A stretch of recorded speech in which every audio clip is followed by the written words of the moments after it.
So hello and welcome back, Level 3 NCEA Physicists, continuing on with Level 3 Mechanics, and today we are looking at angular momentum. Okay, so recalling earlier in terms of linear translation, force equals mass times acceleration. Okay, that's a straight Newton's second law. Work equals force times distance. That will also equal the torque.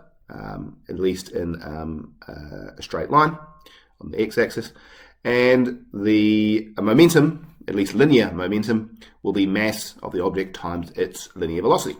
And finally, kinetic energy is going to be half the mass times, again, the linear velocity squared.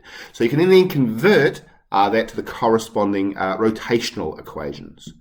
Okay, so in that particular case, the torque, or tau, will be the moment of inertia, I, times the angular acceleration.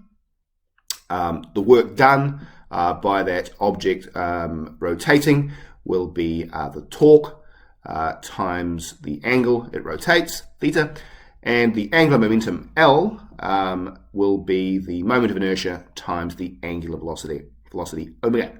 And finally, as we looked at in the last lesson, the kinetic energy of a rotating object will be half the moment of inertia times the angular velocity omega squared. Now you'll notice there is a new symbol, L, and that's known as the angular momentum, which is the focus of this lesson, and its units are going to be kilograms meters squared per second.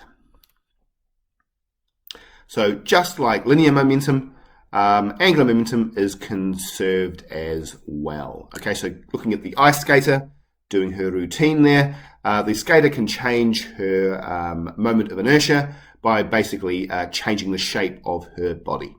Okay, so as the radius of her spin decreases, the angular velocity of her spin will increase. Okay, so just like linear velocity is conserved when there is no net external force, in the case of angular momentum, or linear momentum is conserved, just like that, then angular momentum is also conserved, but we don't say net external force. We say that it's because of the net external torque, because now we're dealing with rotating objects. So in terms of rolling motion, in physics, what we mean by that is it's rolling without any slipping.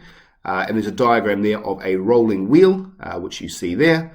And you'll notice that the wheel center of mass has traveled a certain distance, d, along the surface in the x direction, and so has a point on its circumference, which is illustrated in red. Okay, it's not slipping. Okay, and the speed of the wheel, therefore, can be simply displacement over time, standard kinematics, and the speed of any point of the circumference will be equal to its tangential speed. So it's also given by displacement over time.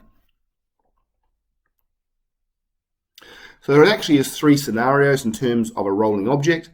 In pure translation, all points move at the velocity of the center of mass.